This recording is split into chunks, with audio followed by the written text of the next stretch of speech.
Bismillahirrahmanirrahim. Assalamualaikum warahmatullahi wabarakatuh. Berjumpa lagi dengan channel Sejahtera Islam. Channel ini selalu menyajikan konten Islam terpopuler hari ini. Oke, para sobat sekalian, kali ini saya akan merespon sebuah video yang luar biasa. Kali ini perjumpaan antara Islam dan Kristen. Di pihak Islam ada Ustadz Zuma, Ustadz Zuki, dan Ustadz Hendi. Dan di pihak Kristen ada para pendeta. Oke, para sobat beriman, kali ini perdebatan ini akan membahas tentang Al-Quran dan Bible. Oke, para sahabat beriman, jangan lupa like, komen, dan share. Semoga video ini bisa bermanfaat untuk kita semua. Marilah kita tonton video ini bersama-sama. Ini dia videonya.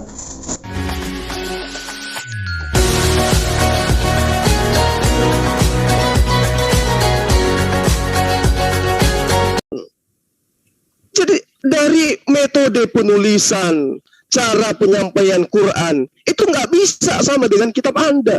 Kitab Anda dituliskan dari hasil penyelidikan. Said menuliskan berdasarkan atas penyampaian. Jadi mau kayak mana mau disandingkan? Nggak bisa. Mau Anda larikan, oh kami nggak menghafalkan, tapi kami menuliskan, ayo kita adu data. Said menuliskan berdasarkan penyampaian Rasulullah. Dari mulutnya Rasulullah ke kupingnya Said. Tangannya yang menuliskan. Lukas bagaimana?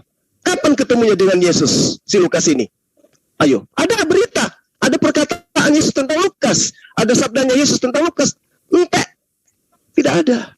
Jadi Anda mau larikan kemanapun, sekali yang saya katakan, sahabatku, perlu belajar. Kaji itu kitabmu. Manuskrip yang Anda katakan ribuan, tidak ada satupun di antara manuskrip yang menggunakan bahasa Indonesia. Lalu, kebenaran apa yang dijajakan di sini? Makasih Bang Handi. Bang Handi boleh nambahkan ya Bang Handi ya. Tadi saya tertarik mendengar soal katanya itu dongeng. Saya akan tunjukkan juga beberapa keterangan dalam PB yang katanya gitu loh. Berarti kita harus pakai parameter yang sama ya. Saya akan di sini akan menguji gitu loh kekonsistenan dari Pak Perak ini gitu loh. Ya terserah lah, nanti mau muter-muter gimana saya hanya di sini hanya menunjukkan ya di sini. Gini Pak, saya tegaskan sekali lagi. Cari datanya ya. Oke, silahkan Pak. Terima kasih Pak. Silahkan Bapak cari datanya, nggak masalah. Ya, saya cuma pergi ke Alkitab. Oke Pak. Kenapa Pak Ranti Berak? Mau cari data Pak? Mencari di Alkitab ya. Oke, boleh. Sekarang gini Pak. Sekarang gini Pak. Tadi Bapak mengatakan kepada kita semua ini mendengarkan gitu. Katanya itu dongeng. Oke Pak, saya akan berikan satu keterangan di dalam PB, dalam gospel yang katanya Pak. Kalau Bapak cerdas dalam cermat dalam mengamati, ini pun katanya. Kita akan membahas kepada kisah Getsemani Pak. Tentu gak asing ya. Karena pas Yesus habis makan Paskah ya, makan jamuan agung, lalu detik-detik mau ditangkap itu kan di Taman Getsemani. Nah, Bapak bisa lihat di sini kan. Ini perikop Taman Getsemani yang saya screen. Di sini Pak, ke satu. Yang pertama, saya akan membahas ada perbedaan informasi. Di mana itu perbedaan informasinya? Tata cara atau cara perilaku Yesus berdoa, Pak. Yang pertama kali.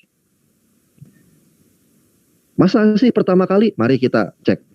Kita akan urut kronologinya. Yesus sampai dalam sebuah tempat, ya. Lalu dia berkata-kata sedikit sama murid-muridnya. Dia membawa Petrus dan kedua anak Zebedeus. Anak Zebedeus itu berarti Yohanes dan Yakobus, adik kakak. Yohanes dan Zebedeus, seorang nelayan. Nah, lalu ketika sudah berkata-kata kepada murid-muridnya, Yesus memisahkan diri, Pak. Maka maju sedikit, lalu sujud dan berdoa. Sujud di sini. Ntar saya pakai warna merah biar mudah terlihat. Sujud dan berdoa. Ini saya lingkari. Ya kan? Nah, ini yang menulis Matius. Di Matius 26. Pasal 26 ayat 36 sampai ke 46. 10 ayat semuanya satu perikop ini. Nah, lalu mari kita menuju kepada ayat paralelnya. Markus 14 ayat 32 ayat sampai 42. Markus 14. Nah, ini Taman Getsemani juga. Kronologinya sama. Yesus sampai di tempat yang namanya Getsemani, lalu ngomong sebentar sama murid-muridnya ya. Ia maju sedikit memisahkan diri ke tanah, memisahkan diri. Lalu dia merebahkan diri ke tanah. Cara berdoanya merebahkan diri ke tanah. Sujud dan merebahkan diri itu beda, Pak. Beda posisi. Ini sudah ada dua informasi ini yang berbeda, tidak identik. Padahal masih satu redaksi yang sama. Yang satu bilang sujud, cara doanya. Yang satu bilang lagi bilang rebah, iya. Padahal ini kronologinya kejadiannya ya Pak Sugi. Sama-sama doa yang pertama kali. Kenapa saya tekankan di sini kronologi? Karena saya sering kali mendengar jawaban asumsi Kristen yang tanpa dasar yang mengatakan itu saling melengkapi. Karena kenapa? Yesus berdoanya 3 kali. Iya 3 kali kata Matius dan juga kata Lukas. Kalau kata Markus enggak, 2 kali doanya. Udah beda lagi tuh, gitu kan? Ini kok share screen saya ini ya? Ya biarkan dulu ditanggapi ini dulu. Biar nggak terlalu banyak. Ya, enggak maksudnya biar nggak timpang tindih gitu loh. Tadi soal katanya. Nah, lalu Lukas 22:39 kita cari lagi di Lukas 22:39. Nanti kita akan mencapai ke katanya gitu loh di sini. Memang kalau penjabaran teks agak panjang sedikit. Ini pun sama. Yesus sampai di tempat yang namanya Getsemani, lalu dia ngomong-ngomong sedikit, ngobrol-ngobrol cantik lah gitu kan sama murid-muridnya. Ini berlutut. Kemudian, ya, dan di sini berlutut keterangannya. Iya kan? Saya nggak mengada-ngada. Jadi ada 3 cara berdoanya Yesus di pertama kali menurut 3 gospel. Matius bilang bersujud, Markus bilang merebahkan diri ke tanah, Lukas bilang berlutut. Beda-beda semua posisi ini, nggak ada yang sama ketiganya. Gitu loh. Lalu di mana sisi katanya? Nah, perbedaan informasi ini saya memaklumi karena kenapa? Informasi yang tertulis termaktub di sini semuanya katanya. Loh, kok bisa saya bilang katanya? Nah, sekarang mari kita tinjau di sini. Yesus datang ke tempat itu. Apakah bersama Matius? Jawabannya tidak. Loh, kok bisa bilang tidak? Di sini ada keterangannya dan ini pun masih katanya. Katanya ya yang ikut Yesus itu cuma Petrus, Yakobus, Yohanes yang ikut. Berarti 3 penulis gospel, Matius, Markus, Lukas tidak ada di TKP. Fakta itu. Iya kan? Berarti katanya. Berarti ini tidak bisa dipercaya. Betul tidak kalau pakai standar yang tadi? Ya itu aja dari saya. Terima kasih Pak Sugi. Terima kasih. Sedikit. Siapa ini sedikit? Tunggu dulu sebentar ya. Silakan Pak Ranti Perak. Oh ya, ini saya bacakan ya. Ini dari surat 1 Timotius 1 ya. Mengenai topiknya mengenai ajaran sesat. Ayat 3 sampai saya baca sampai ayat ke-7 ya. Berarti ini topiknya udah berubah lagi ya, ajaran sesat ya Pak? Rantai Perak bisa. Ini kan tentang dongeng. Tanggapi nggak? Bisa saya Sebentar tanggapi dulu. Ini kan tentang dongeng. Tadi saya udah minta menanggapi nggak pernah dikasih. Yang tadi dulu ditanggapi. Iya, ini kan cerita Satu tentang dongeng, kan? sebentar ya. Ini di dalam Kristen ya. Biarkan aja Ranti Perak apa. Biarkan Ya, saja Ranti Perak apa maunya. Silakan Pak Ranti Perak. Apa maunya Anda silakan. Biarkan. Nyambung nggak nyambung nggak apa-apa.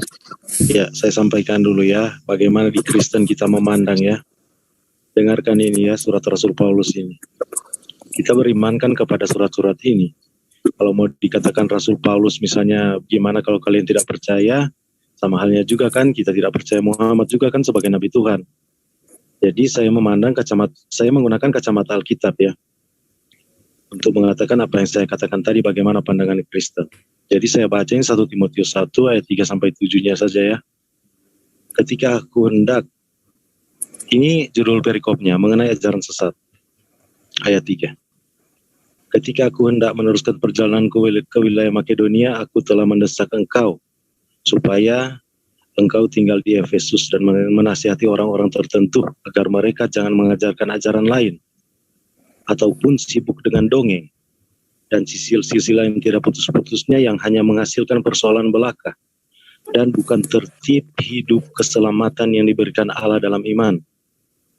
Tujuan nasihat ini ialah kasih yang timbul dari hati yang suci, dari hati nurani yang murni, dan dari iman yang tulus ikhlas. Tetapi ada orang yang tidak sampai kepada tujuan itu, dan yang sesat dalam omongannya yang sia-sia. Mereka itu tidak menjadi pengajar hukum Taurat tanpa mengerti perkataan mereka sendiri dan pokok-pokok yang secara mutlak mereka kemukakan. Nah ini ya, ini kan dari kacamata Kristen kan saya melihat. Begitu saya melihat Islam, dalam ajaran Islam, Ini persis yang dikatakan oleh Rasul Paulus ini persis sekali. Baik. Mengajarkan tentang hukum Begini, Tuhan tanpa mengerti Pak perkataan mereka sendiri dan pokok-pokok yang secara mutlak Komentar mereka Bro Andi. Gampang. Ya. yang sibuk dengan dongeng itu. Oke. Sibuk dengan Jadi dongeng dan menurut sosial. saya Pak Rantai Pera ini buang-buang waktu. Mau menyesatkan Islam, mengatakan Islam sesat pakai kitab yang dianggap sampah oleh orang Islam. Ini nggak nyambung, Bro. Kalau Ini Anda kan dari- mau, bentar. Ini Kalau Pak begini, Anda- tunggu dulu. bentar, Kita kan bentar berbicara dulu, tentang bentar dua dulu, jangan agama. dipotong saya, biar selesai. Anda tidak Nah, bisa memaksa saya Bentar harus sesuai dulu. dengan pola pikir Muslim, tidak Tunggu bisa. dulu. Anda Biar Biarkan yang Pak, memaksa gantian, saya, gantian. tidak boleh seperti Anda. Bentar, Saya membacakan tunggu. kitab suci saya ini. Iya, biarkan aja ini Anda penilaian jangan saya, kepanasan terserah. mendengar kitab suci saya. Dengarkan dulu, baru Aduh. direspon. Tolong di-mute, Biarkan Bang apa Andi, yang biar saya saya bicara katakan. dulu. Ya.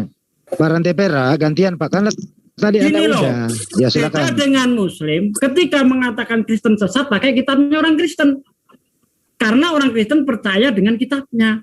Kalau saya mengatakan Kristen sesat pakai Al-Quran, nggak nyambung. Nah, jadi bagaimana mau mengatakan agama orang tersebut sesat, pakai agama yang diimaninya itu. Sementara kita tidak mengimani kitabmu, ngapain kamu pakai kitabmu untuk menyerang kita? Nggak nyambung, bos. Gitu loh. Coba konsisten gitu, serang Islam pakai Quran, serang Kristen pakai Bible. Baru nyambung. Kalau kamu menyerang Islam pakai Bible, nggak nyambung karena dalam pandangan kami Bible tidak lebih baik daripada hadis palsu. Begitu, lanjut. Wali, Sama Wali. ya. Boleh Saya saya juga Pak. contoh, Sama dengan kita. Kalau kita interupsi sebentar. Contoh seperti Aduh, tadi kebanyakan yang ini. disampaikan oleh rekan saya tadi. Tolong yang baru datang kita hormati dulu ya. Teman sudah tertransportasi ini ya. Antara Mas Suki, Mas Rizky, dan Ustaz Suki, dan Mas Zuma. Jadi kalau teman-teman yang Muslim gabung di sini cuma ada 2 Kristen ini ya. Jadi jangan sampai ada kesan dikeroyok begitu loh. Jadi informasi sudah ada ini Mas Zuma, Mas Suki, dan juga Mas Rizky. Yang lainnya yang teman Muslim tolong ditahan dulu. Jangan sampai kita terkesan mengeroyok. Itu saya harapkan pengertiannya ya, bukan kami membatasi, tapi ini demi kita semua. Silakan Mas Andi dilanjut. Ada Ya, 3 terima Pak Cil. kasih. Ada 3 Bang Andi. Iya. Baik. Dosanya kapan ya. ini, Bro? Sebentar berarti Anda belakangan datang.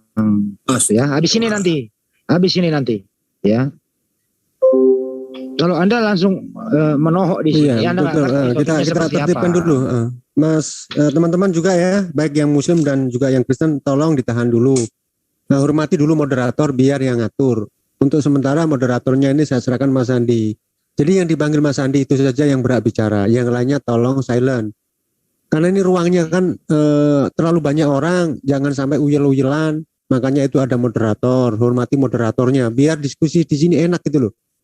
Itu aja pesan saya untuk kalian. Monggo Mas Andi, dilanjut. Oke, terima kasih. Jadi tadi topiknya ini adalah mengenai ya siapa sih yang benar itu Al-Quran apa Bible kan gitu ya.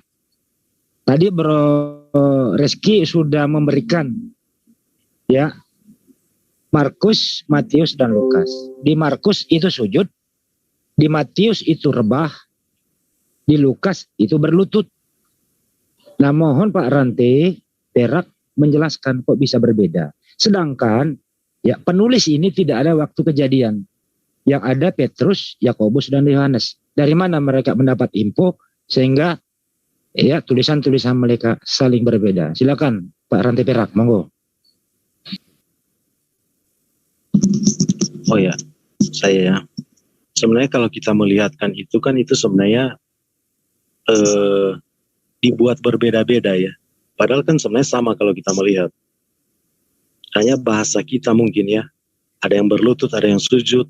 Sebenarnya kalau saya ya, kalau saya melihat, kalau saya tujuannya untuk mencari kebenaran, bukan mencari kesalahan, itu tidak ada kesalahan di situ sebenarnya. Justru kalau kita mau melihat kesalahan, kalau kita mau melihat perbedaan, justru kita harus melihat apakah Taurat dan Injil selaras dengan Al-Quran. Itu justru yang kita harus lihat. apakah pengajaran-pengajaran di dalam Al-Quran selaras, konsisten, berkesinambungan dengan kitab suci Pak sebelumnya? Rantai Perak, maaf, saya moderator, saya potong Pak. Nggak usah Ya. melebar, langsung kayak titik ini aja Pak. Ini dulu Anda jelaskan kenapa berbeda. Terus kenapa mereka nggak ada di situ, terus mereka menulis gitu. Ini dulu Pak, baru jangan terlalu jauh melangkah. Ini dulu Pak. Kecuali Anda udah ampun di sini, saya over ke Bro Reski, silakan. Ya. Nah itu kan saya bilang tadi. Menurut saya itu tidak ada itu perbedaan di situ. Berlutut bersujud itu hanya soal bahasa. Ya kan? Cuma dipermasalahkan begitu. Tapi kalau kita bantu jawab dikit deh, Bro Rantai Perak. ya silakan. Mau ada ya silakan dibantu Pak, monggo Pak, silakan. Ya, oke ya. Selamat malam rekan sekalian. Jadi pertama yang perlu dipahami bahwa Bible itu Sebentar, ini Pak DC ini mewakili siapa? Muslim atau Kristen? Kristen dia, biarkan berdua ya. Oke, lanjut. Iya. Habis ini Mas Herdi, silakan naik Mas Herdi habis ini. Iya. Jadi saya bantu jawab aja. Jadi kenapa muncul dari teman-teman Muslim mempertanyakan kok berbeda gitu ya? Jadi harus dipahami bahwa Bible itu bukan seperti didiktekan gitu ya, tapi itu diilhamkan, dan yang penulisnya itu bermacam-macam. Jadi ada dari raja, ada dari nelayan ya, dan mereka memiliki latar belakang yang berbeda-beda gitu ya. Itu yang pertama. Jadi kalau mau dilihat itu akan kelihatan memang gaya penulisannya juga beda gitu ya. Kemudian selain gaya bahasa itu mungkin kosakatanya juga akan berbeda ya, seperti itu. Kemudian kenapa bisa berbeda? Itu dimungkinkan saja, misalnya di dalam satu peristiwa itu ada 3 orang yang sama bisa menjelaskan suatu peristiwa dengan suatu sudut pandang yang berbeda. Ya. Tapi yang kita perlu lihat itu adalah apa maksud Tuhan dengan cerita tersebut. Itu ya. Jadi begini Pak, kalau di Quran, begini Pak, maaf saya potong Pak. Saya potong Pak, Jangan dulu dipotong, saya selesaiin dulu baru dipotong. Kan saya nggak lama. Ya, silakan Pak. Kalau di Quran itu kan dari nabinya teman-teman ya, Nabi Muhammad 1 orang. Tapi kalau Bible itu yang menulisnya banyak orang. Itu yang harus dipahami oleh rekan-rekan semua. Ya. Misalnya dari Tanak itu aja ada berapa ya? Nabi Musa menulis ada 5 kitab, ya kan? Dengan gaya penulisan seperti kronologi sejarah gitu ya. Ada yang seperti tuntunan kayak di Imamat ya. Jadi itu yang perlu dipahami. Ketika ada banyak orang yang menulis seperti ini, mereka itu kan punya gaya yang berbeda-beda ya. Jadi mereka Tuhan begini, tidak misalnya kayak manusia itu kayak robot. Biar enggak Pak, maaf Pak, ya mengirit waktu. Menurut Bro Reski, ini saya luruskan Pak, biar nggak kemana-mana. Ya, di Markus menulis sujud, di Matius menulis rebah, di Lukas menulis berlutut. Padahal ketiga penulis ini tidak ada di TKP. Nah ini yang Bapak harus jelaskan, monggo. Sebentar Bang Andi. Apakah itu katanya atau bukan? Intinya katanya itu tadi loh, Bro Andi. Ya, silakan. Jelasin dulu ya. Tadi dengan Pak siapa ya dari Kristen tadi? Rantai Perak. Bukan. Ya tadi yang satu lagi Pak Sugi. Pak IC, siapa? DJ. Oh oke. Ya, jadi gini Pak DJ kronologinya. Saya hanya menanggapi ya. Saya bukan berarti mau mendiskreditkan ya. Saya orang yang sangat menghormati namanya kita diskusi santai aja, nggak menjudge. Betul Pak. Nah makanya di sini saya hanya menanggapi. Tadi ada Pak Rantai Perak mengatakan bahwa katanya itu adalah sebuah gitu loh Pak. Nah di sini yang saya kedepankan premis saya ya. Sebuah apa tadi nggak saya? Oh oke. Bentar Mas, nggak usah ditanggapi itu Pak DJ itu ternyata nggak menyimak ya, jadi melebar kemana-mana. Diteruskan aja Bro Handi yang tadi menyimak itu biar nyambung gitu loh. Iya makanya maaf saya potong itu Mas. Nggak usah ditanggapin itu. Enggak biar dipertegas sama Akhi Rizky. Iya soalnya Saya tadi keliru apa yang ditanggapi oleh Pak DJ tadi gitu loh. Makanya di sini saya berusaha meluruskan gitu. Karena memang nggak menyentuh apa yang saya premiskan gitu. Jadi gini, saya hanya menanggapi Pak DJ, hanya menanggapi apa yang dijustifikasi oleh tadi Pak Rantai Perak ya dari Kristen juga. Pak Rantai Perak mengatakan bahwa jika itu sebuah katanya, maka itu adalah sebuah dongeng. Berarti bukan kebenaran loh kalau udah justifikasi dongeng ya. Nah, di sini saya membuat bandingan yang sama, komparasi yang sama, namun itu ada di dalam Bible, di dalam Gospel. Dan kisah Getsemani di 3 Gospel yang ada itu pun katanya. Kenapa saya bisa bilang katanya? Karena ketiga penulis Gospel tersebut satu pun tidak ada di TKP. Itu faktanya. Dan itu memang fakta gitu loh. Semuanya katanya. Berarti para penulis Gospel mengisahkan, mendokumentasikan kisah tersebut itu katanya. Karena kenapa? 3 penulis Gospel tak ada di TKP semua. Makanya dibuktikan lagi ketika tiga penulis Gospel ini gak ada di TKP, makanya ada perbedaan-perbedaan. Gitu loh. Intinya ya, tentu, senjata makan tuan. Iya, intinya kayak gitu. Berarti setujukah kisah Getsemani ini pun dongeng? Gitu loh. Kita harus pakai parameter yang sama. Karena kalau kita dialog lintas agama tidak menggunakan parameter yang sama, tentu nggak akan selesai-selesai. Dan saya orang yang malas dalam berdiskusi, tak selesai satu topik gitu loh. Nah, makanya saya menggunakan parameter yang sama. Ketika dia mengatakan katanya dongeng, oke, kita pakai parameternya. Setujukah kisah Getsemani ini pun hanya dongeng? Gitu loh. Karena kenapa? 3 penulis Gospel tidak ada di TKP semuanya. Berarti pun para penulis-penulis tersebut mendokumentasikan yang kisah tadi itu pun katanya. Kata yang ada di TKP. Nah, logiknya kan seperti itu. Nah, itu kira-kira Pak DJ yang menjadi premis saya. Terima kasih. Ya, tadi udah saya sampaikan bahwa yang menulis itu kan 3 orang yang berbeda kan? Betul nggak? Ya, intinya itu aja loh, Pak. Yang menulis tidak ada di TKP, Pak. Bukan gitu aja loh yang perlu dijawab. Terserah kan saya kan menanggapi boleh ya. Bapak mau merespon kan silakan aja. Ya, ditanggapi silakan aja gitu. Permasalahan diajukan, Pak. Jangan melebar. Enggak melebar. Itu kalau dikasih contoh seperti itu, contoh misalnya ya, Musa menulis tentang kitab Kejadian. Emang Musa ada waktu itu? Kan begitu. Jadi itu semua diilhamkan. Beda dengan didikte. Kalau didikte itu kayak apa ya?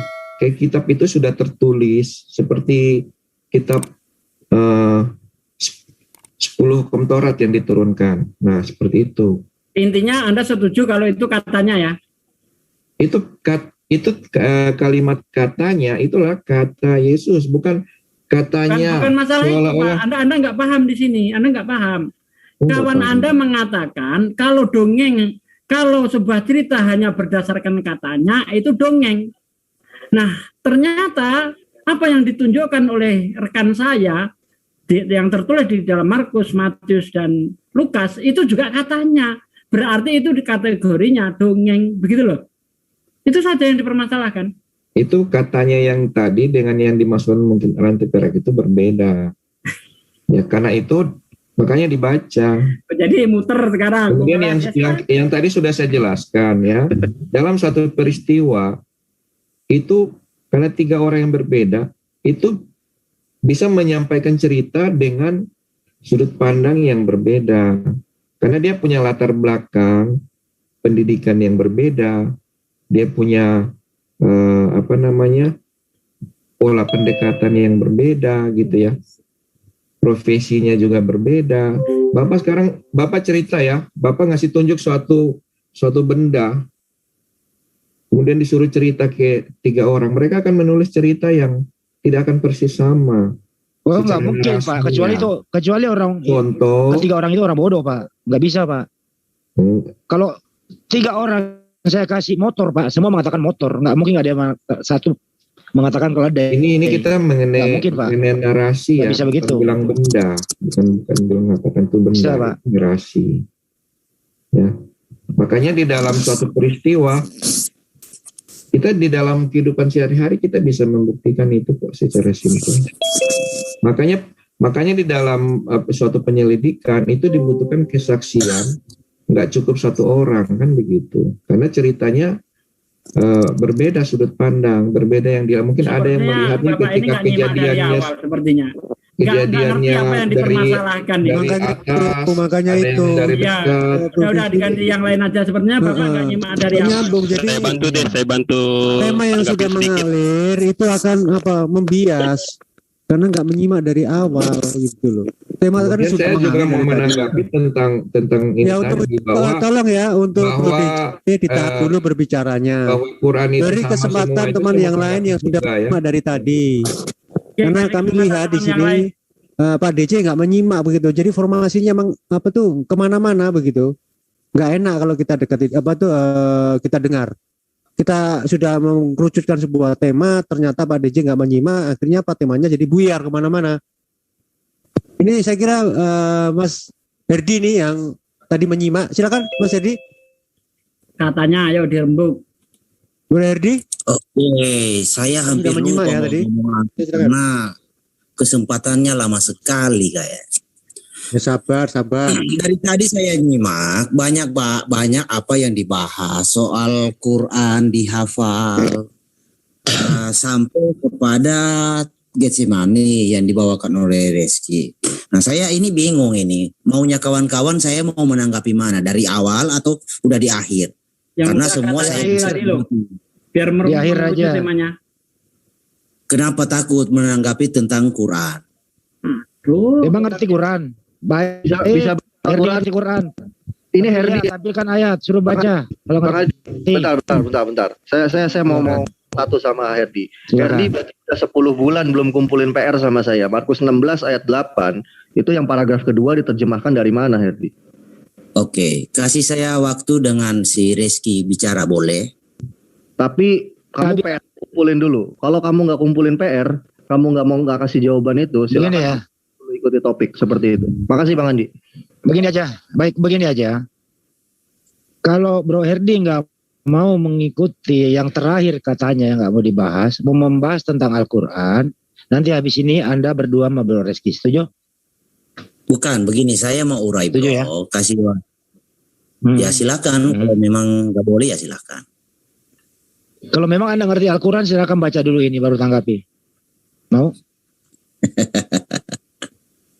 Oke, baik. Silakan Rantai Perak ditanggapi Pak. Pak Rantai Perak, Markus, Matius, Lukas itu menulis berbeda. Katanya tidak ada di TKP. Apakah Anda setuju? Kalau ayat ini dongeng seperti tujuan Anda, silakan Pak Rantai Perak, monggo. Saya screen ditutup. Ya, itu kan berbeda.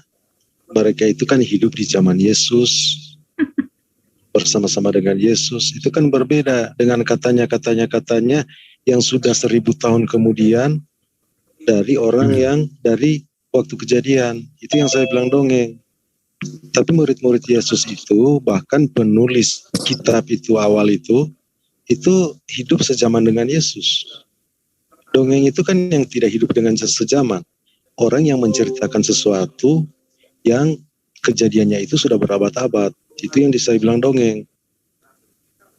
Berbeda ya kalau cerita dongeng, katakan dongeng karena diceritakan oleh orang lain, tetapi di waktu yang sama itu bukan dongeng, itu namanya. Begitu ya. Masalahnya kalau soal Pak, cerita dongeng tadi. Biar Mbak Reski aja. Ya Mbak Reski silakan Pak Reski, monggo. Makasih. Tadi juga yang dikatakan oleh Bang Juma, ya, itu para periwayat tadi itu sejaman dengan Rasulullah, dan itu para sahabat langsung yang berada di samping Rasulullah dalam berdakwah, gitu loh.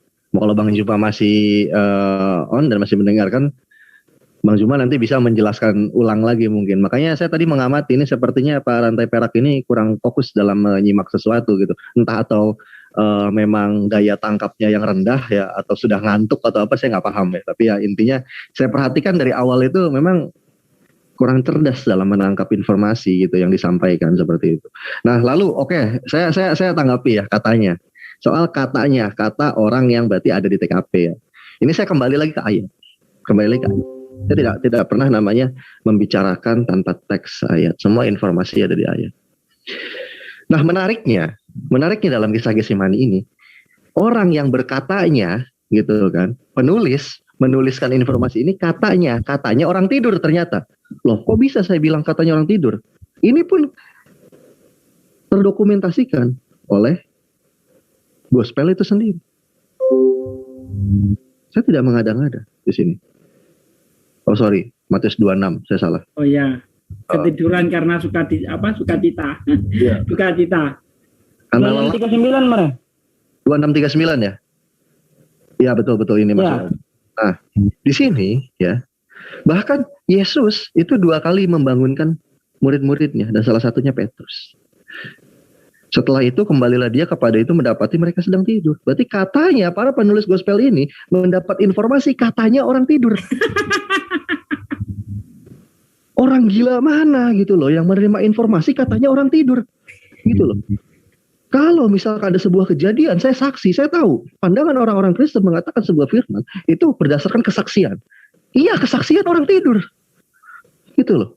Kesaksian orang tidur. Sekarang saya misalkan andaikan saya jadi korban kejahatan, lalu saya membawa teman saya, Pak Sasugi. Pak Sasugi, saya dirampok, Pak Sasuginya lagi tidur. Lalu bersaksi, Pak Sasugi ketika melihat kawan Anda, Reski ini, ditodong atau gimana? Aduh Pak Polisi, Pak Penyidik, saya nggak tahu, karena saya lagi tidur saat itu. Bisa nggak terima kesaksiannya? Tidak. Gitu loh. Dan ternyata, kisah ini, dongeng ini, yang tadi pakai parameter katanya adalah dongeng, didongengkan oleh orang yang sedang tidur. Jangan-jangan ini hanya hipotesa asumsi saya ya. Saya tidak mengklaim ini juga 100% benar. Jangan-jangan apa yang tertulis di sini berdasarkan mimpinya Petrus yang lagi tidur. Gitu. Karena sedang tidur. Lalu diceritakan kepada Matius karena nggak mungkin Markus yang nulis gitu loh. Karena kan Markus tidak sejaman dengan para murid-muridnya Yesus pada masa itu gitu. Karena eksistensinya Markus itu ketika era setelah Yesus tak ada di dunia ini. Jadi penulis gospel yang tertua, anggaplah Matius ini nulis Matius. Sebenarnya saya bisa buktikan juga, Matius ini bukan Matius yang nulis gitu loh. Katanya lagi aja, katanya Matius gitu loh. Bisa juga dan saya bawa datanya banyak. Tenang aja kalau ngobrol sama saya itu selalu pakai data. Kayak gitu. Jadi menarik, ini katanya orang tidur. Seperti itu kira-kira tanggapan saya. Terima kasih Bang Andi dan Pak Sasugi. Silakan buat yang lain. Izin saya tanggapi boleh? Silahkan kalau sesuai topik. Oke. Jangan lupa PR-mu bro.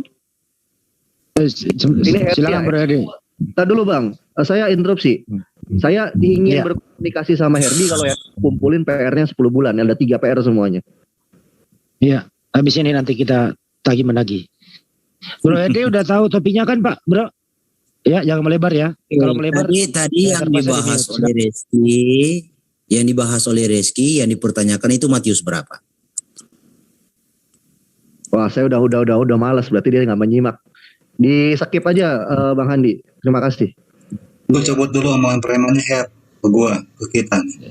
Bang. Udah standby dulu, Bro Herdi itu. Ya, Anda cari masa kalau Matius tentang sujud, Gestamani, Matius, Lukas, Anda nggak ngerti nomor ayatnya gimana sih ente ini? Kemana aja? Saya Muslim tahu kok. Zoom ingin berlayar, izinkan, oke.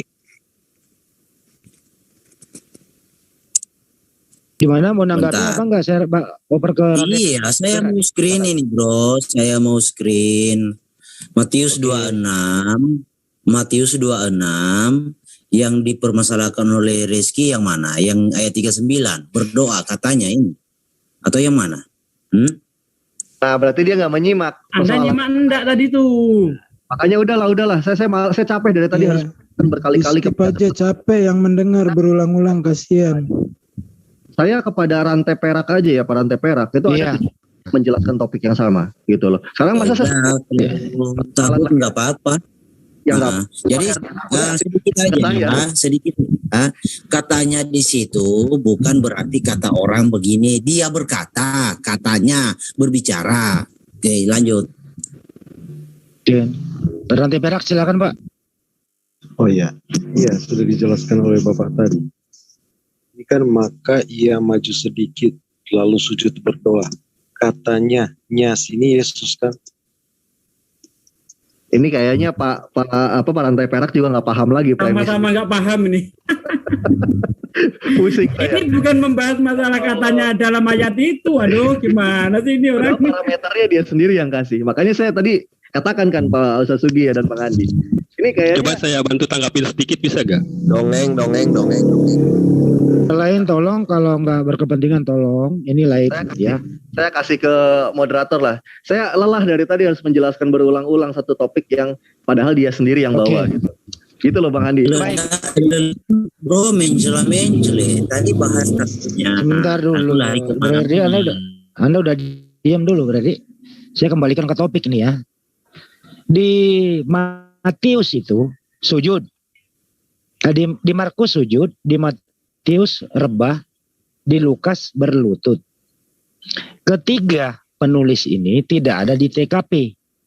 Yang ada di TKP adalah Petrus, Yohanes, dan Yakobus. Artinya mereka ini katanya. Artinya Anda setuju nggak kalau ayat ini dongeng sesuai tuduhan Pak Rantai Perak? Saya nggak ulang-ulang lagi loh ya. Anda semua ngerti bahasa Indonesia. Monggo. Bro Handi, interupsi. Saya mau izin kalau si Reski ada room kosong. Ayo kita cari room kosong. Habis ini. Enggak. Di room kosong aja, jangan di sini nanti masih lama. Masih live. Silakan Pak Rantai Perak, monggo. Ya, saya ya. Ya, monggo. Di sini yang dipermasalahkan, saya kan sudah jelaskan tadi, itu hanya masalah bahasa. Sujud berlutut itu sebenarnya hanya masalah bahasa yang kita gunakan ya. Saya capek Bang Handi, asli ini udah yang ditarik sujud lagi aja. Iya, enggak nyambung. Kalau tentang katanya, tentang katanya. Padahal parameter katanya yang dibahas. Ya, ini kan ada murid-murid Yesus itu. Iya, murid Yesus ia lagi membawa tidur, gimana bisa Petrus. cerita? Ini kan ceritanya tidur ini di mana? Kan setelahnya. Mereka itu melihat pasti. Maka ia maju. Siapa yang mengatakan ini? Yang melihat. Lalu sujud dan berdoa katanya. Nanti setelah Tuhan Yesus setelah selesai berdoa, baru di ayat 40-nya ayat berikut, baru dia katakan, setelah itu dia kembali kepada murid-muridnya itu dan mendapati mereka sedang tidur. Jadi di sini tidak ada masalah karena mereka murid-murid melihat bahwa Yesus bersujud di situ dan berdoa begitu. Oke, baik. Baik, begini Pak ya, Bro Reski istirahat aja dulu. Ini sudah sebenarnya gini ya, Pak. Ketiga penulis ini, Markus, Matius, Lukas, tidak ada di TKP. Jadi mereka mengatakan katanya. Yang ada di TKP adalah Petrus, Yohanes, dan Yakobus. Pertanyaan sekarang ya, dari mana Markus, Matius, Lukas mendapat info menulis ayat ini sehingga dia mengatakan katanya. Silakan Pak. Iya. Saya bantu jawab ya. Tunggu di sini kan, coba saya dulu ya. Di sini kan murid-murid ini kan hidup sejaman, mereka bertemu. Betul, mereka masih ada Tuhan Yesus itu, mereka masih ada. Iya, masih bertemu, mereka masih bercerita. Tuhan Yesus maju begini. Jadi yang saya masalahkan yang katanya itu yang diceritakan oleh orang 1000 tahun setelah peristiwa, seperti yang ada di Islam. Katanya mendengar dari ini, katanya mendengar dari Baik. Jadi menurut itu analoginya begini loh Bro Andi. Itu yang dipakai. Katanya orang yang sudah berabad-abad itu yang dipakai. Begitu. Analoginya itu seperti yang saya sampaikan di awal tadi. Misalnya kitab Kejadian menulis tentang penciptaan langit dan bumi. Apakah Nabi Musa ada di situ? Dia hidup. Pak, jangan tebak analogi kejauhan Pak. Gini aja Pak. Bapak tolong saya bahasa Indonesia lagi loh ya. Saya ulang nih pertanyaannya nih, gitu ya. Ini ya, pertanyaan itu menulis itu gitu loh. Jadi dikasih analogi ekstrim kayak gitu. Saya jawab dong. Begini, sebentar ya. Request saya Bang menulis pun itu ya, itu diilhamkan ya, bukan didikte. Pak, Ini pertanyaan tadi analoginya ya Pak ya itu ya. Pertanyaan dengan ayatnya itu. Markus, Matius, Lukas itu menulis berbeda. Sujud, rebah, dan berlutut. Sedangkan ketiga penulis ini tidak ada di TKP. Yang ada di TKP bersama Yesus dalam aktivitas di Getsemani itu adalah Petrus, Yakobus, dan Yohanes. Pertanyaannya, ya, ketiga penulis ini mengatakan katanya. Ini kata siapa? Dari mana mereka mendapat info? Apakah Petrus ketemu dengan Markus ngobrol tulis? Apakah Yakobus ketemu Matius ngobrol nulis? Apakah Yohanes ketemu Lukas ngobrol nulis? Sehingga tulisan mereka katanya dan berbeda. Bahasa Indonesia loh Pak, monggo. Iya bisa aja kan hidupnya sejaman. Oh masih asumsi. Ya. Makanya tadi disampaikan bahwa apa yang ditulis itu diilhamkan. Jadi bedakan dengan didikte, ya.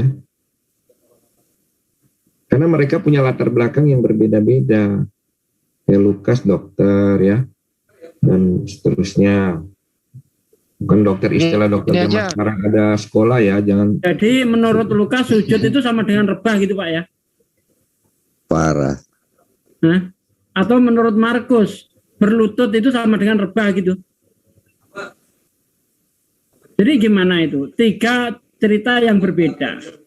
Ini menunjukkan bahwa penulis ini nulis asal-asalan, tidak berdasarkan sumber yang pasti. Seharusnya kalau jadi tiga gini murid ya, itu melihat itu Pak. sebenarnya memahaminya simpel. Yang pertama, itu suatu cerita yang sama, ya, ceritanya sama. Yang kedua, berbeda. Kedua, makanya tadi saya bilang, dalam suatu kejadian bisa saja orang itu datang atau menceritakan di awal kejadian, di tengah atau di akhir. Jadi sujud, kemudian rebah, dan itu bisa ketiga-tiganya, cuma salah satunya tidak menulis. Kan katanya mereka ini saksi mata seperti yang dikeluarkan Kristen, saksi mata. Sebenarnya apa yang dilihat oleh saksi mata itu? Ya ketiga-tiganya, cuma salah satunya itu, mungkin nggak hanya menulis tentang rebahnya gitu loh. Itu kan berdoa pertama, makanya dibaca ayatnya. Ketika Yesus berdoa pertama kali itu, dia sujud, rebah, atau berlutut. Gitu loh. Bapak paham nggak saya tadi sampaikan bahwa yang menulis ini adalah tiga orang. Saksi, nggak diterima Pak. Karena kesaksiannya mencela. Diterima, kata siapa nggak diterima? Itu kan menulis ada, ya itu kan tentang sikap tubuh kan. Ada yang sujud, ada yang rebah, ada yang apa tadi? Berarti Bapak nggak baca ayatnya dengan berlutut ya.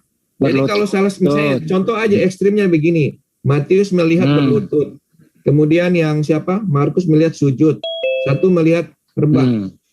Terus itu berbeda. Belum tentu. Kalau dalam suatu kesaksian, jadi melihatnya mungkin pada saat sedang berlutut, ya, sedang bersujud atau pada saat rebah, begitu loh. Ya, begini Pak, ini dua hal yang berbeda loh itu Pak. Suatu hal yang ketiga penulis dipahami. Pak, ketiga orang ini Pak nggak ada di TKP. Itu harus catat dulu ya. Ketiga orang ini tidak ada di TKP. Yang ada di TKP itu orang lain. Ya, Anda mengatakan, Markus datang diceritakan oleh Petrus dalam keadaan karena saksi mata hanya melihat sujud. Kemudian saksi mata menulis dia hanya melihat rebah. Saksi mata melihat dia berlutut. Artinya ini saksi mata ini datangnya telat. Ada yang datangnya pertama pergi lagi, ada yang datang kedua juga pergi lagi, ada yang datang ketiga pergi lagi. Enggak ada yang melihat secara utuh. Melihat aktivitas Yesus itu secara sedikit demi sedikit, tidak total melihatnya, Pak. Nah, ini apa ini dongeng, apa cerita, apa seperti apa, Pak? Kok ceritanya dikit-dikit gitu loh, nggak ada yang melihat secara sempurna aktivitas Yesus di Getsemani ini loh Pak. Paham ya Pak? Monggo Pak. Ketika maju sedikit. Iya, ini kalau kalian bisa membaca ya masing-masing kitab itu, mereka memiliki penekanan pada hal yang berbeda dalam satu kitab. Ya. Ada yang menulis lebih kepada kemanusiaannya, kepada keilahiannya, seperti itu. Jadi contoh kasus yang tadi mengenai berlutut, bersujud, rebah, itu bisa dijelaskan seperti yang tadi saya sampaikan. Kalau mengenai saksi mata, mereka itu kan murid-murid ya, murid-murid, dan mereka itu maksudnya tulisan itu kan diilhamkan gitu ya. Sama seperti Musa juga kan, menulis juga kan dia diilhamkan, nggak didikte kayak begitu. Jadi Bapak kalau lari ke Musa ke Allah, Pak. Nabi Musa menulis kematiannya sendiri, nggak usah, Pak. Tambah habis nanti Bapak kalau ke sana, Pak. Nggak usah ke Musa, Pak. Bukan, itu kan nanti tambah habis. Jadi saya kasih contoh. Bisa jawab ya? Boleh saya jawab? Silakan ya. Nah, tadi kata suara saya masih kedengaran ya? Kedengaran suara saya? Bagus. Iya. Bagus, bro. Oke, sip. Nah, tadi katanya siapa tadi, Pak DJ ya? Katanya pada saat Musa menulis Torah itu, katanya apakah Musa berada di situ, begitu? Oh, jangan melebar ke Musa, ke ini aja. Markus, Matius, Lukas. Katanya sama dengan dongeng itu parameternya. Jangan saya mau jelaskan juga kenapa tadi Bro Rantai Perak mengatakan dan dongeng ya, itu tidak bisa karena ada ayatnya. Nilai dari waktu lamanya tidak bisa. Waktu dekat kalau itu sumbernya tidak jelas ya dongeng. Bukan masalah 1000 tahun, 2000 tahun, nggak masalah itu. Dalam waktu singkat pun kalau tidak jelas siapa sumbernya, dongeng. Oke. Begini loh, itu yang kalian sampaikan tadi, ketiganya itu ceritanya sama nggak? Beda, Pak. Itu yang beda bahasa tubuhnya kan, sikap tubuhnya, tapi yang diceritakan itu sama gitu loh. Bahkan kalau dari doa yang terucap dari mulut Yesus. Esensinya. Mic-nya Bro Reski, betulin. Mic-nya cabut dulu. Saya bilang itu bukan didikte ya, bilang A tulis A kayak gitu enggak. Gini Pak, kalau kita mau bilang perbedaan Pak dari kisah Getsemani di 3 gospel, bahkan kalau kita mau bongkar semua, perbedaan tuh ada beberapa item. Satu, cara Yesus berdoa pertama kali di Getsemani, itu yang pertama. Kedua, kata-kata Yesus dalam doanya itu pun berbeda, nggak ada yang identik dari 3 gospel yang ada. Yang kedua, itu persoalan kedua. Persoalan yang ketiga, ya, jumlah berapa kali Yesus berdoa di Getsemani itu pun berbeda. Ada yang bilang 3, ada yang bilang 2, ada yang bilang 3, gitu loh. Jadi banyak, mau saya sebutin lagi. Ya itu aja tambahannya dari saya. Tapi yang perlu dicatat bahwa kita, ya, Tuhan Yesus pernah berdoa di Taman Getsemani, ya itu aja. Oke, kalau dan menurut tidak Bapak, bertentangan. Itu aja yang menurut perlu Bapak, dipahami. Pak DJ, saya tanya kepada Anda, Bapak. Menurut Bapak, ketiga penulis ini berbeda. Menurut Bapak, yang paling benar siapa, Pak? Monggo, Pak. Tiga-tiganya benar. Nah, tiga-tiganya berbeda. Berdasarkan tadi ya, latar belakang dia ya, yang berbeda, pendidikan berbeda. Yang lain diam sebentar. Jadi begini Pak, perbedaannya nih. Kalau misalnya ya, sebentar Pak. Ini Pak, sebentar saya Pak. kasih Saya contoh perbedaannya ya. Saya kasih contoh nih. Ya. Di Sebentar Quran Pak. aja kan dibilang ada kiraatnya, ada berbeda sebentar, kan. Itu Pak, sebentar dulu Pak. Anda kalau membahas Al-Quran habis ini baru pindah ke Al-Quran. Inilah kalau Kristen itu, kalau tersudut pindah ke Al-Quran. Tapi dia nggak sendiri, nggak bisa baca Al-Quran. Bukan, ini Lebih saya baik membandingkan. Saya membandingkan bro. Nggak usah dibandingkan Bapak nggak ngerti Al-Quran. Quran kan satu orang ya. Satu orang. Tetapi kan bisa berbeda-beda itunya. Kiraatnya. Apanya yang berbeda? Sebentar Pak, habis ini. Sebentar. Ya, Markus sujud, Matius rebah, Lukas berlutut. Ya, cara berdoa berbeda-beda. Jumlah berapa kali berdoa berbeda-beda. Dan ketiga penulis ini tidak ada di TKP. Katanya. Pertanyaan saya sekarang mewakili teman-teman. Ini kata siapa mereka menulis? Silakan Pak dijawab. Kata siapa? Enggak, kita bandingkan aja dengan Quran. Ini jawab dulu Pak. Kita bandingkan dengan Al-Quran. Ini dia. Sebentar yang lain. Quran itu kan satu orang aja kan. Nah, Ini Bapak jawab dulu Pak, kalau udah ampun Kan di Bapak sini mau saya terangin bandingkan, aku jadi kita kurang. bandingkan. Ada berapa jumlah variasi? Enggak, ini udah Bapak udah tobat di sini. Kalau udah Bukan, tobat, bukan tanda tangan, tobat, tanda saya udah tangan. jelasin. Yang ditanyakan tadi saya sudah jelasin.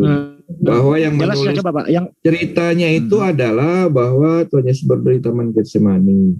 Kalau masalah sujud, berlutut, rebah, itu kan sudah saya jelaskan tadi. Ya. Oke, baik. Redaksi berdoanya tidak Pak. ada yang mana yang benar Pak? Jadi menurut Pak DJ Tidak ada yang bertentangan ya. baik rebah Lihat maupun bahasanya sujud maupun misalnya. berlutut itu sama saja, nggak ada bedanya gitu Ya. loh. Ya. Itu Rebah yang bertentangan. bersujud, berlutut ya bersujud juga sama saja. Makanya sama-sama benar gitu, Bro. Tidak ada kontradiksi ya. Tidak ada kontradiksi. Iya, karena menurut Anda sujud, rebah dan berlutut itu adalah sikap yang sama, ya sudah. Oke, baik. Saya tambahkan. Pindah. Sebentar, Dari Pak Nasir. pandangan Kristen, itu Anda yang Ya, silakan.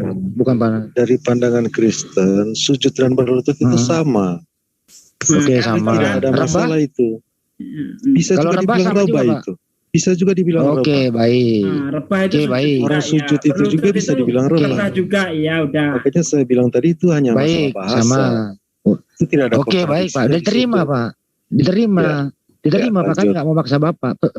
Lanjut sekarang adalah kata-kata dalam berdoa kenapa mesti berbeda. Silakan Pak. Ini nggak boleh salah loh Pak.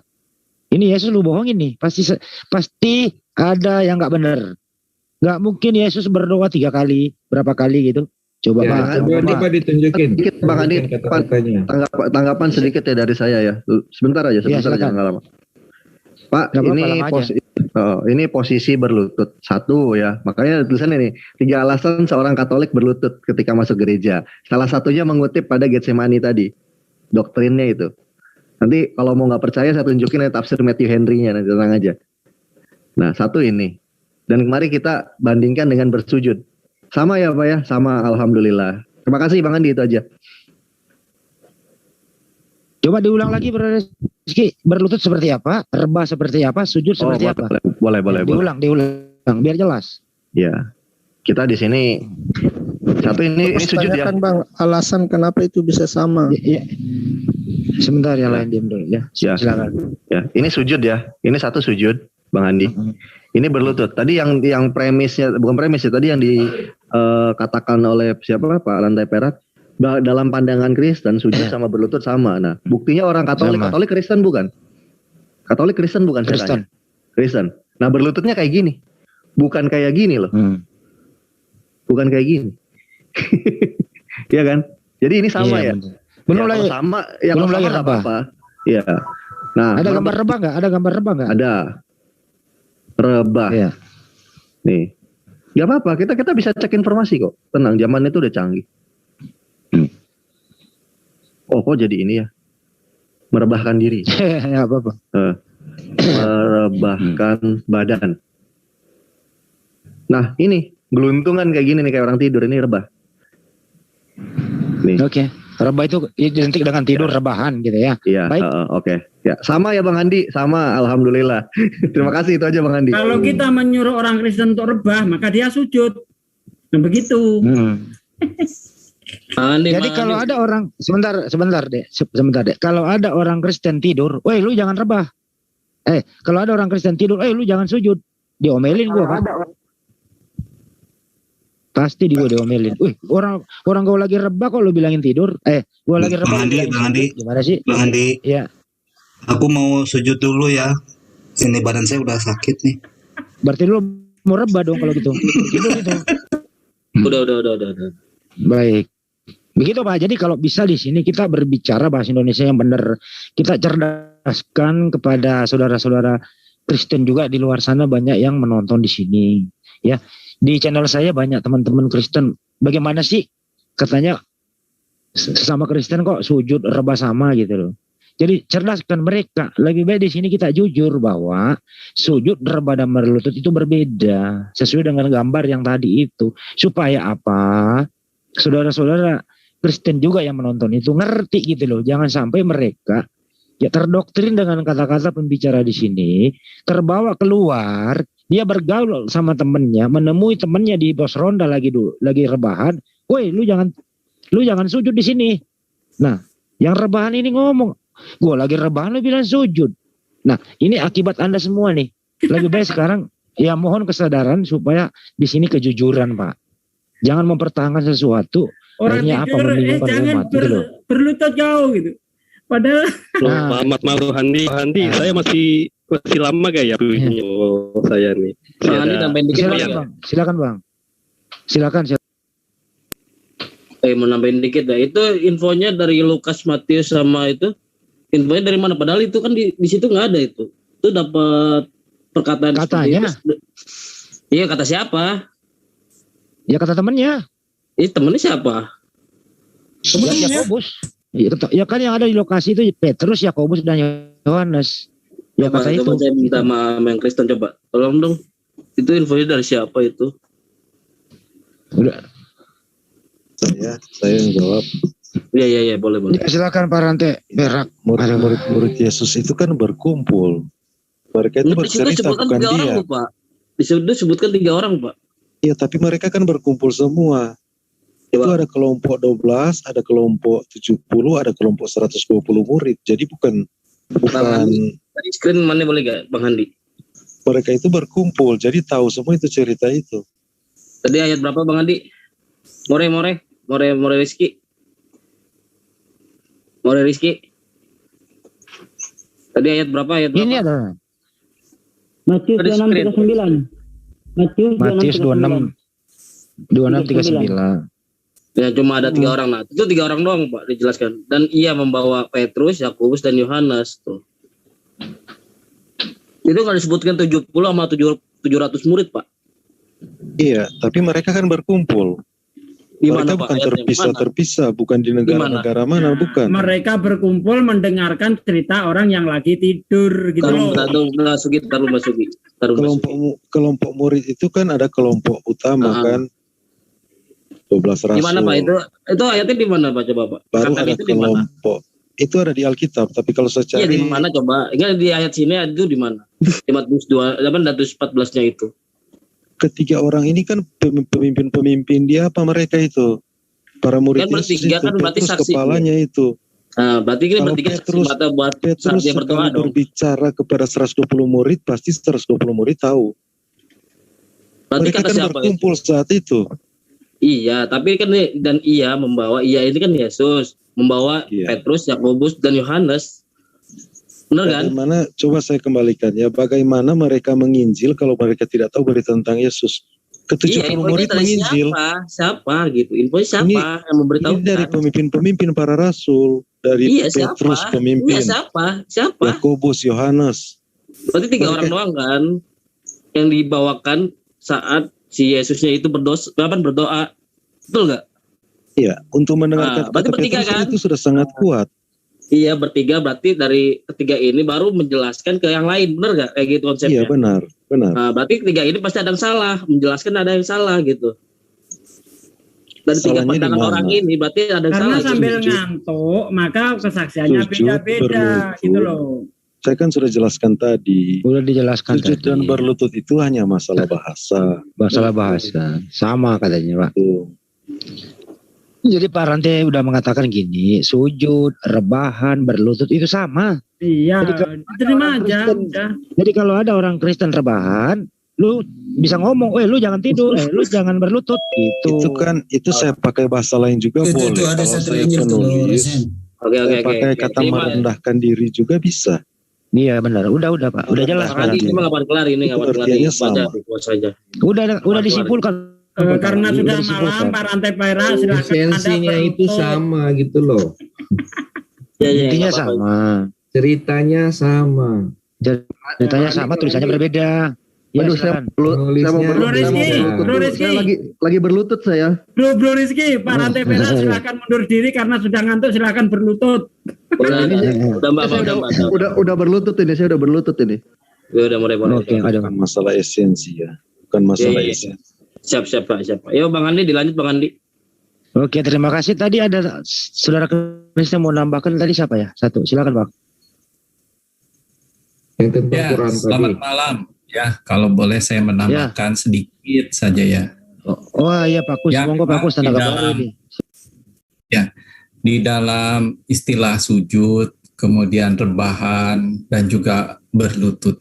Ya, seperti yang gambar ditunjukkan bisa saja ya. Tetapi saya juga mungkin bisa menunjukkan contoh gambar seperti ini. Kalau dia di atas batu, apa bisa katakan dia rebahan, bisa nggak? Ya bisa. Kalau tangannya dijulirin lebih maju lagi, itu seperti rebahan di atas batu. Tetapi ini juga posisi bersujud juga. Itu siapa ya itu? Kan? Fotonya posisi siapa itu? berlutut. Nah, itu saya nggak pentingkan siapanya, tetapi posisinya. Yang asumsi datang. Bertanya yang esensi kok dong. Kok yang nggak Jadi artinya semakin malam kok semakin mulek kayak entut ini. Posisi berlutut ataupun posisi rebahan bisa terjadi kalau itu di atas sebongkah batu.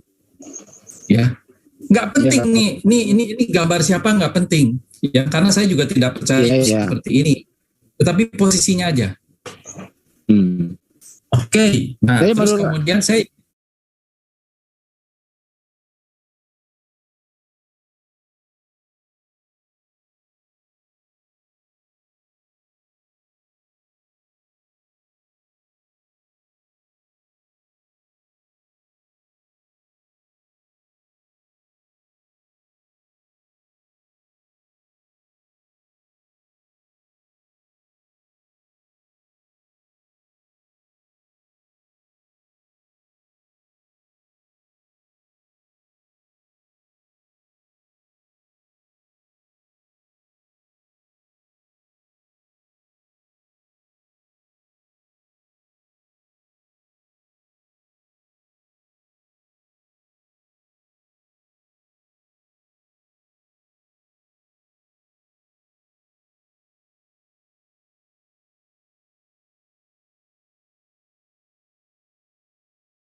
tadi sebenarnya di dalam penjelasan saya itu udah tersirat di situ. Makanya kan saya katakan gini, kalau Matius kan dia itu meskipun tidak disebut di Taman Getsemani, muridnya itu dia senang menulis, ya dia menuliskan daripada apa yang terjadi dan itu dikonfirmasi oleh gurunya dan tidak ada yang protes kok dan tidak ada yang mengatabat. Kemudian Markus itu kan juru tulisnya Petrus.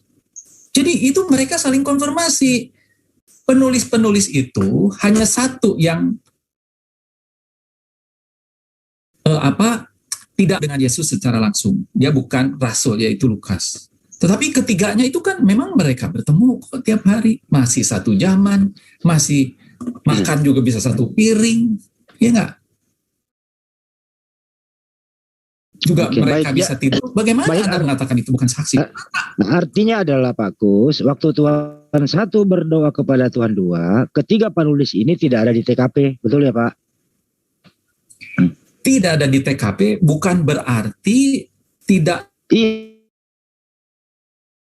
ada di TKP. Berjalan kilometer, mungkin ada di sekitaran situ. Itu kan mereka naik ke atas bukit. Nah, kalau terus bicara mungkin saya nggak bisa ikutin tuh Pak. Kan itu tadi ayatnya sudah saya tunjukkan di Kisah Rasul bahwa mereka itu selalu bersama-sama. Tetapi khusus peristiwa ini Yesus hanya mengajak bertiga ke atas bukit. Ya artinya yang di bawah bukit, yang di bawah bukit siapa? Artinya ketiga penulis ini tidak menyaksikan langsung aktivitas Tuhan satu berdoa kepada Tuhan dua. Itu loh Pak Kus. Dari mana Anda menyimpulkan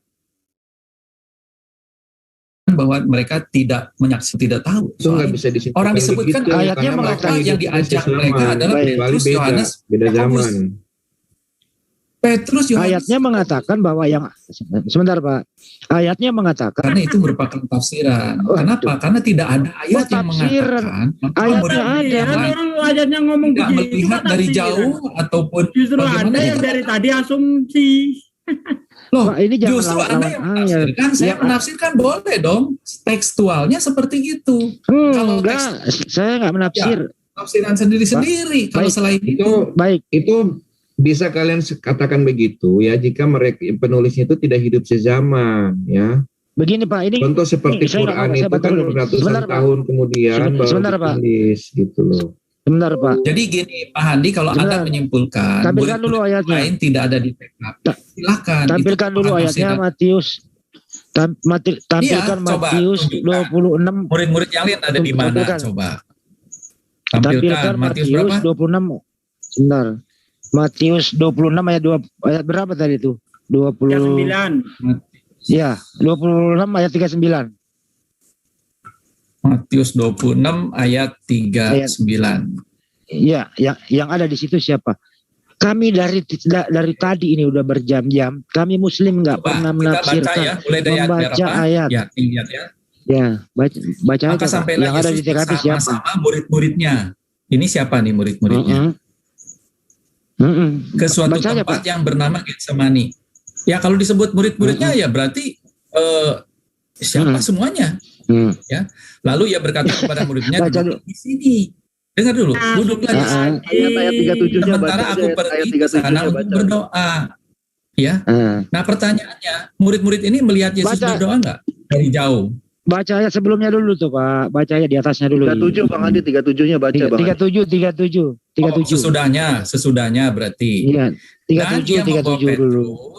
Dan kedua anak Zebedius sertanya, maka mulailah ia merasa sedih dan gentar, ya. Jadi artinya gini, murid-murid yang lain itu nggak gitu jauh. Penafsiran jauh. Emang ada di sini jarak jauh. Dia bilang sampailah murid-muridnya di satu tempat yang bernama Getsemani. Jadi murid-murid yang lain masih di Getsemani juga. Kemudian ia membawa Petrus dan kedua Zebedius. Jadi dia naik sedikit ke atas. Bukan berarti tidak melihat. Oke, kalau Anda menafsirkan, boleh saya menafsirkan Pak? Kalau mengatakan tidak ada di TKP. Murid-murid bawa ini nggak Pak? Murid-murid bawa rantangan nggak Pak buat makan siang Pak? Gimana bisa melihat? Saya kira dia bawa kerupuk, bawa sate.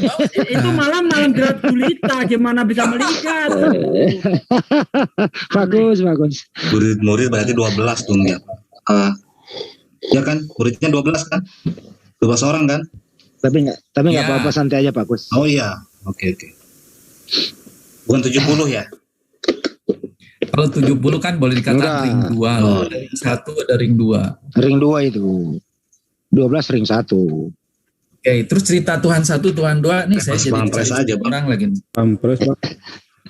Cerita Tuhan 1, Tuhan 2 mau diungkap lagi Pak Gus.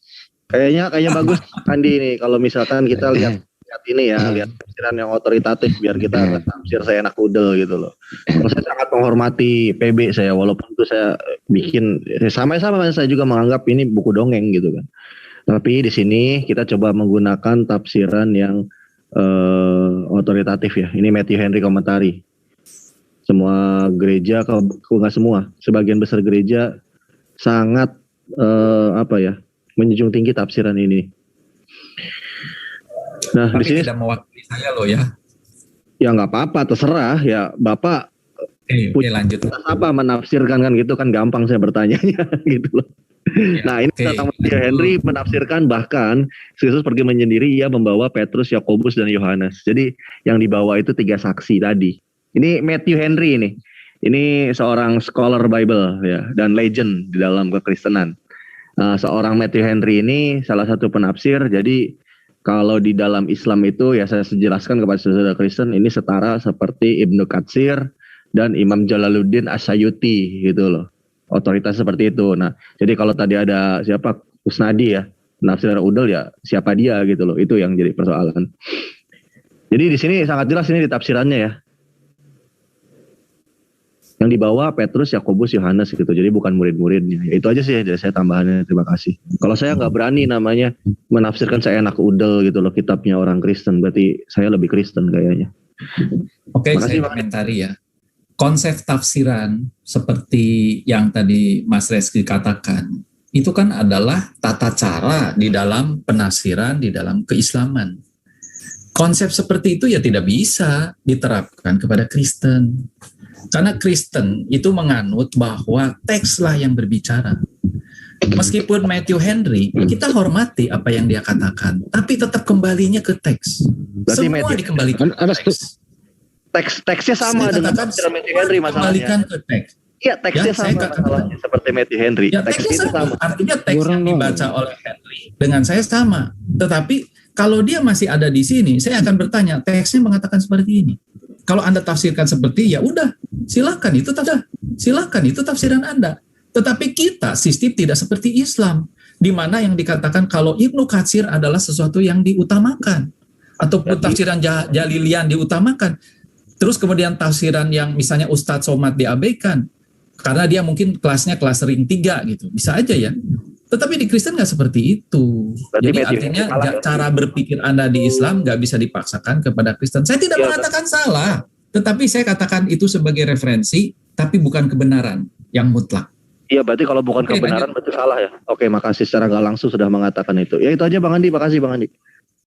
Mutlaknya Melintir kelupaan. lagi itu dipelintir. Suka melintir. Bagaimana kita tutup dulu kali ini, Pak John? Tutup aja, tutup 2 tema Iya, lagi. ini udah 2 jam 22 menit. Tutup aja, tutup. Iya, kita tutup dulu. Oh, saya masih live ini. Saya belum ini. Sebentar. Baru 20 Kita belum bahas Quran. Iya, lanjut. Akan ditutup, nanti di live kan lagi gitu aja. Iya, tutup. Iya. Bikin tema baru Oke, Tuhan lanjut. 1, Tuhan 2. Oke, lanjut. Ya, Saya mau yang tanggapin lainnya pindah ke Pak Sugi Zulfikar nih. official. Pak Sugi saya mau tanggapin dulu nih, Yang bisa kita nggak? tutup. dulu. Yang lain dan diam kita dulu, melihat Pak Amir Quran lagi sekarang. ngomong, Pak. Sebentar. Itu menarasi Lagi yang ngomong, sudah terlalu silakan. panjang, di riset dulu. Nah, sambil menunggu di riset untuk meneruskan perdebatan ini mendengarkan, silakan bergeser ke Zulfikar official yang barusan saya online kan. Oke, biar saya umumkan, Akhi. Ya, Biar saya umumkan ke netizen saya. ya silakan. Oke. Saudara-saudara, Oke, para sahabat beriman, terima kasih telah menonton video ini dari awal sampai akhir. Semoga para sahabat tidak gagal paham dan semoga video ini bisa bermanfaat untuk kita semua sebagai orang muslim dan bisa untuk membentengi keimanan, keislaman kita semua. Allahumma amin. Terima kasih para sahabat sekalian. Semoga para sahabat selalu dalam lindungan Allah SWT, selalu diberi kemudahan segala urusannya dan dilancarkan rezekinya. Allahumma amin. Terima kasih. Saya akhir dulu, wabillahi taufiq wal hidayah. Wassalamualaikum warahmatullahi wabarakatuh.